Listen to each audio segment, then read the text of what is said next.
A'udzubillahi minasyaitonirrajim. Bismillahirrahmanirrahim. Assalamualaikum warahmatullahi wabarakatuh. Apa khabar murid-murid sekalian? Pada hari ini kita berjumpa lagi dalam mata pelajaran pendidikan Islam. Sebelum itu, jom kita baca doa dulu. A'udzubillahi minasyaitonirrajim. Bismillahirrahmanirrahim. Allahumma aftah alaina hikmataka Mansyur alaina min khazaini rahmatika ya arhamar rahimin. Amin. Okey, alhamdulillah dapat kita bersama-sama lagi pada hari ini untuk meneruskan pelajaran kita, iaitu dakwah Nabi Muhammad sallallahu alaihi wasallam. Seterusnya kita lihat akhlak Nabi Muhammad sallallahu alaihi wasallam dalam menghadapi tentangan kaum Quraisy. Apakah tindakan yang dilakukan oleh Nabi Muhammad sallallahu alaihi wasallam ataupun akhlak yang ditunjukkan oleh Nabi Muhammad sallallahu alaihi wasallam ketika menghadapi tentangan-tentangan tersebut. Yang pertamanya, Nabi Muhammad sallallahu alaihi wasallam sentiasa bersabar. Okey. Nabi Muhammad SAW sentiasa bersabar dengan ujian dan cabaran yang dihadapi. Okey. Jadi kita boleh ambil iktibar daripada tindakan Nabi Muhammad SAW ni, supaya kita pun sentiasa bersabar dan tabah dalam menghadapi kehidupan kita. Okey, pengajaran yang kita boleh ambil daripada sikap Nabi ni. Yang kedua, Nabi sentiasa bergantung harap kepada Allah Subhanahu Wa Taala. Okey, dengan Nabi tidak pernah berputus asa. Okey, dengan akhlak ni kita boleh ikut, itu kita akan hendaklah sentiasa berdoa kepada Allah Subhanahu Wa Taala dalam setiap usaha yang kita lakukan, ikut sebagaimana yang Nabi Muhammad sallallahu alaihi wasallam buat. Walaupun menerima tentangan daripada kaum Quraisy, Nabi tetap tidak berputus asa untuk menyampaikan dakwah Islam kepada orang ramai. Okey. Yang ketiga, Nabi seorang yang prihatin. Nabi Muhammad SAW mengutamakan kaum keluarganya dalam berdakwah. Okey, dia berdakwah dengan orang yang terdekat dahulu. Selepas orang terdekat ni menerima dakwah Nabi, barulah Nabi berdakwah kepada sahabat-sahabat dia, kepada penduduk-penduduk Mekah yang ada di sekitar. Jadi kita boleh amalkan sikap Nabi ni supaya kita mengamalkan budaya nasihat-menasihati dalam keluarga kita dahulu.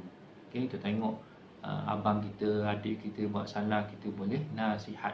Okey, nasihat mereka, ajak mereka supaya buat benda yang baik. Yang keempat, Nabi ni adalah seorang yang berjiwa besar. Iaitu Nabi Muhammad SAW sentiasa berhikmah dan tidak pernah berdendam. Nabi seorang yang pemaaf walaupun berbagai tindakan yang dilakukan oleh kaum kafir Quraisy terhadap baginda, tapi Nabi Muhammad SAW ni tidak berdendam. Kita hendaklah sentiasa memaafkan kesalahan orang lain dan tidak membalas kejahatan orang lain dengan keburukan. Kalau ada orang buat jahat kepada kita, kita cuba untuk maafkan.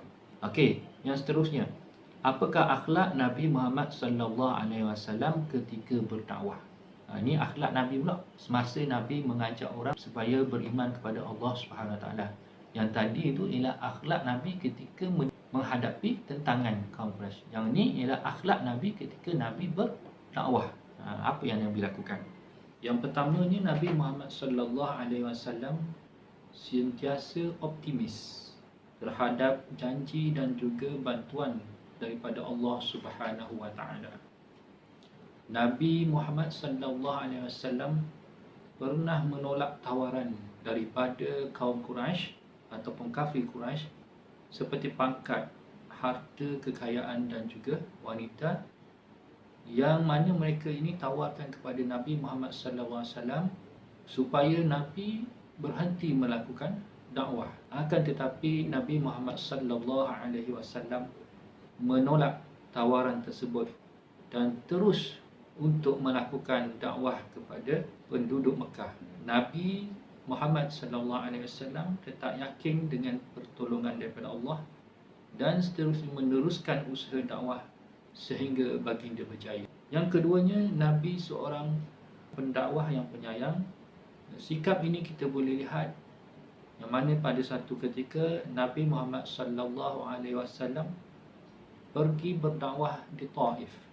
Penduduk Taif menolak dakwah baginda dan mengusir baginda sallallahu alaihi wasallam dari Taif. Mereka menyuruh kanak-kanak melemparkan batu kepada Nabi Muhammad sallallahu alaihi wasallam sehinggalah Nabi tercedera. Lalu datang malaikat. Lalu datang malaikat menawarkan kepada baginda sallallahu alaihi wasallam untuk memusnahkan, untuk menghancurkan penduduk Taif. Tapi apa yang dikatakan oleh baginda menolak tawaran daripada malaikat tersebut.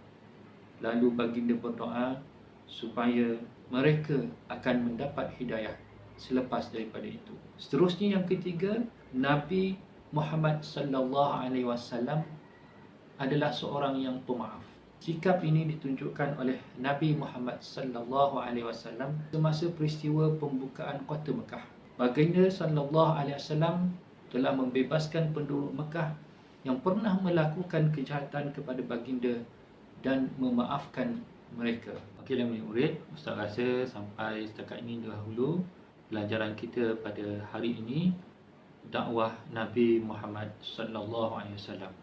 InsyaAllah kita akan jumpa lagi untuk pelajaran yang akan datang. Assalamualaikum.